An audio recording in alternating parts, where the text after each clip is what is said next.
রহমানের ৩১ দফা বাস্তবায়ন উপলক্ষে, রাষ্ট্র মেরামতের ৩১ দফা বাস্তবায়ন উপলক্ষে এবং ত্রয়োদশ জাতীয় সংসদ নির্বাচন উপলক্ষে আলোচনা সভার সম্মানিত সভাপতি, প্রধান অতিথি হিসেবে উপস্থিত রয়েছেন অত্র ইউনিয়নের সুযোগ্য চেয়ারম্যান এবং অত্র ইউনিয়ন বিএনপির সংগ্রামী সাধারণ সম্পাদক এবং উপজেলা বিএনপির নবগঠিত আহ্বায়ক কমিটির কথা বলেন একটু প্লিজ, নবগঠিত কমিটির সম্মানিত যুগ্ম আহ্বায়ক, আমাদের আজকের অনুষ্ঠানের সম্মানিত বিশেষ অতিথিবৃন্দ, উপজেলা আহ্বায়ক কমিটির সম্মানিত সদস্যবৃন্দ, বিভিন্ন পর্যায়ের নেতৃবৃন্দ, অত্র এলাকার মুরব্বিয়ানগণ এবং সম্মানিত উপস্থিতি, আসসালামু আলাইকুম। আসলে বক্তব্য দীর্ঘায়িত করার সুযোগ নেই, কারণ অনেকক্ষণ থেকে আপনারা বক্তব্য শুনছেন, এই জন্য আমি আমার বক্তব্য দীর্ঘায়িত করব না। তবে আজকের যে অনুষ্ঠানের মূল এজেন্ডা ছিল, ব্যানারটা নাই, দুঃখিত। ব্যানারটা যদি থাকতো তাহলে অনেকে আপনারা দেখতে পারতেন যে আজকের অনুষ্ঠানের মূল বিষয়টা কি ছিল। ৩১ দফা বাস্তবায়ন। বিগত ১৫ বছর ১৬ বছর রাষ্ট্র কাঠামো এই স্বৈরাচারী শাসনের কারণে নষ্ট হয়ে গিয়েছে, যে কারণে এই দেশে আজকে ইতিমধ্যেই কিবরিয়া মেম্বার বলে গেছে, একটা প্রধানমন্ত্রী কিন্তু ফাঁসি হয়েছে। আজকে যদি ১৫ বছর গণতান্ত্রিক উপায়ে দেশ পরিচালিত হতো, মানুষের মৌলিক অধিকার ক্ষুণ্ণ না হতো, তাহলে কিন্তু আজকের এই দেশে এই অবস্থা হতো না। আজকে বিএনপির অনেক লোক গুম হয়েছে, খুন হয়েছে, বিভিন্ন ১৭ বছর নির্যাতনের শিকার হয়েছে। তারপরেও আজকে আমাদের তারেক রহমানের নির্দেশ এবং রুবেল ভাইয়ের নির্দেশ, কোনোদিনও কোনো সময় কোনো মুহূর্তে কোনো মানুষের সঙ্গে খারাপ আচরণ করা যাবে না। এই কথাটা চেয়ারম্যান সাহেব অত্যন্ত দৃঢ়তার সাথে আপনাদের সামনে বলেছেন।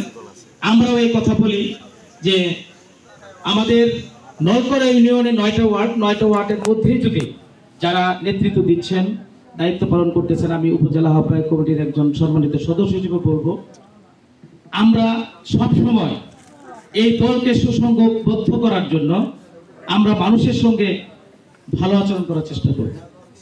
আমরা মানুষকে নিয়ে কাজ করার চেষ্টা করব। মানুষের বিপদে আমরা পাশে দাঁড়ানোর চেষ্টা করব। আমি ইউনিয়ন বিএনপির তথা উপজেলা আহ্বায়ক কমিটির যুগ্ম আহ্বায়ক আছেন, পাশাপাশি আমরা যারা সদস্য আছে, আমি আপনাদের অনুরোধ করতে চাই, আপনাদের ওয়ার্ডে যে কোনো সময় যে কোনো ধরনের অপ্রীতিকর কোনো ঘটনা যদি আমাদের দলের লোকেরা ঘটায় বা কোনো অসুবিধার সৃষ্টি হয়, দয়া করে আপনারা আমাদেরকে জানাবেন। আমরা চেষ্টা করব আপনাদের পাশে থেকে আপনাদের এই সমস্যাগুলি নিরসন করে দেওয়ার জন্য, যাতে সামাজিকভাবে কোনো লোক প্রতিপন্ন শিকার না হয়। তো যাই হোক, আমি এই ৩১ দফার কথা যেটা বলতেছিলাম, ৩১ দফা হলো এই রাষ্ট্র যদি পরিকল্পনা ছাড়া সামনে যিনি নেতৃত্ব নেবেন, যিনি প্রধানমন্ত্রী হবেন, তিনি কোনোভাবে কিন্তু রাষ্ট্র পরিচালনা করতে পারবেন না।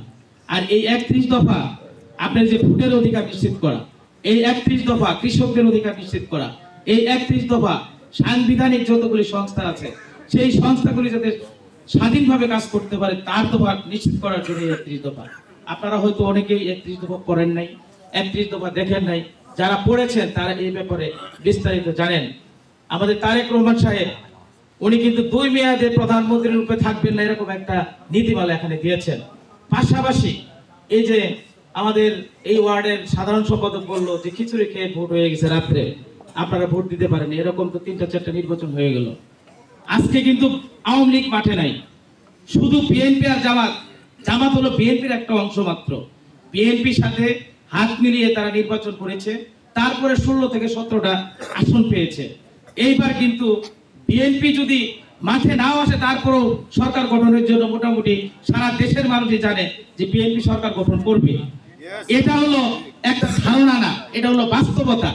আজকে যদি আওয়ামী লীগের প্রার্থী থাকতো তাহলে তাদের সঙ্গে প্রতিদ্বন্দ্বিতা হইতো, কিন্তু রুবেল ভাই আপনারা জানেন যে মাঠে ঘাটে মহিলাদের নিয়ে আজকে আমরা যে কথা বলতেছি, কেন কথা বলতেছি, আপনারা উনি নির্বাচিত বা ভোট কেন্দ্রগুলোতে ভোটার গেলেই উনি এমপি হবেন, এটা উনিও জানেন, আমরাও জানি, সবাই জানে। তারপরও আপনার ভোট কামনা করতেছেন, একমাত্র কারণ হলো গণতান্ত্রিক পরিবেশ ফিরায় আনা, একমাত্র কারণ হলো আপনার অধিকার যাতে আপনি সঠিকভাবে প্রয়োগ করতে পারেন সেই পরিবেশ বিএনপি সৃষ্টি করে দেওয়ার জন্য কাজ করে। তো যাই হোক, আমি ওইদিকে যাব না। আজকে ওয়ার্ড বিএনপির যেহেতু মিটিং, এখানে আমরা এই নলকড়া ইউনিয়ন ৯টা ওয়ার্ডের সমস্যা আছে। বিগত সময়ে এটা নলকড়া ইউনিয়ন বিএনপির ঘাঁটি হওয়ার কারণে আমাদের আওয়ামী লীগের যিনি নির্বাচিত এমপি যারা ছিলেন তারা এই বিএনপির কারণে কিন্তু এই ইউনিয়নগুলোতে তেমন একটা উন্নয়ন করেন নাই, বা জনগণের সাথে সম্পর্ক না থাকার জন্য তারা কিন্তু এই কোন এলাকায় কোন সমস্যা আছে সেগুলো তারা কোনোদিন অনুধাবন করেন নাই।